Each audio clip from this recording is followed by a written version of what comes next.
Hello there, Battle Brothers, and welcome to yet another video, and welcome to yet another review video. Today we are reviewing yet another installment of the Horus Heresy series, and we are reviewing Angel Exterminatus by Graham McNeill. Yeah, it's always a pleasure to review Horus Heresy novels.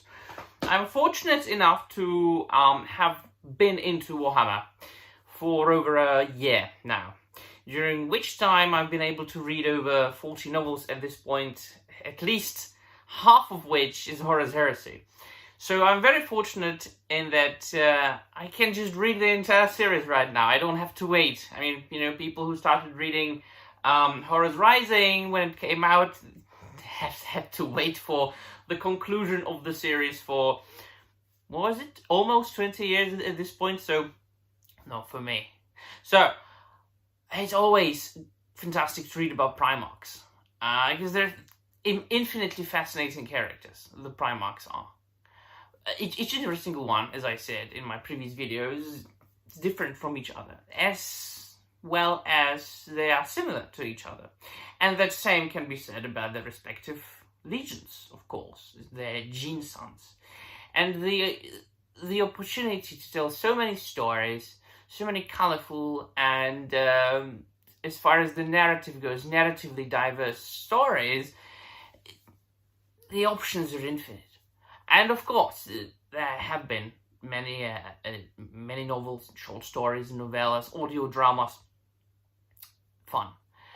And so this is more or less of a continuation of Fulgrim's story, but more so it is Perturabo's story and the Iron Warriors, as well as Iron Hands. So we are encountering three legions, mainly, in this novel. It's the Iron Warriors and the Emperor's Children and Iron Hands. Emperor's Children, Fulgrim, comes to Perturabo and says, listen, we have to travel somewhere to get an immensely powerful weapon that will help us win the war. And then he tells him the story about the fall of the Eldar and the Angel Exterminatus, which has been hinted upon in previous stories. If I'm not wrong, it was in a story about the Blood Angels. Was it Fair to Tread? I think it was mentioned in the Fair to Tread. There were hints upon the Angel Exterminatus there. And so the majority of the story tells the story of Perturabo, and it of course shifts and jumps from the present to the past, a little bit of a flashback here and there to Perturabo's origins, and that he actually has been able to see the warp storm, the warp anomaly, which turned out to be the Eye of Terror since he was basically little. And it has followed him his entire life.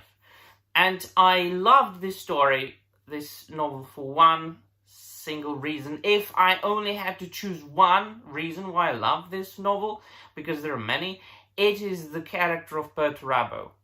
Now, as I said, love stories about Primarchs. I can't say that I would dislike any Primarch, although Lorgar is a little bit of a wimp there, but his stories are interesting nevertheless. So I have never really given any thought, or I had never really given any thought to Perturabo before I finished this novel. For some reason, I considered him to be one of the least interesting Primarchs, for that very stupid reason that I didn't read anything about him. And now I have, and he's an immensely interesting Primarch, at least as far as this novel goes. I mean, the further I get with the Horus Heresy, my perception might change, might develop. I don't know. I'll see the more I read. But he's one of the traitor Primarchs that you actually have to like, because he is still an honorable man. He has got his reason to distrust the Emperor and to side with Horus, yes, and I mean, each and every single one of them has, but he remains an honorable man, really.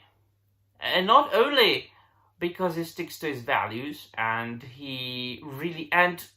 Jesus, the more I read about him, in his heart of hearts, he really only wanted peace.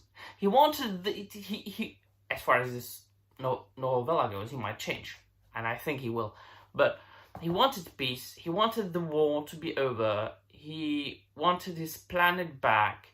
He wanted to reshape the planet which is basically an image of utopia, because Iron Warrior is very well known for being great siege masters and builders of fortresses, natural competitors to Iron Fists.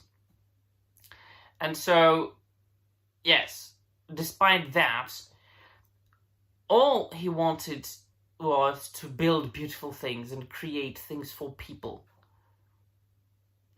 He wanted to create, not destroy. And he loved his brothers. He loved Horus and Fulgrim, and he was infinitely disappointed and saddened by what happened to Fulgrim, which finally we see the transformation of Fulgrim from a beautiful Primarch into the demon Fulgrim. Very much, I was kind of looking forward to read about that particular moment.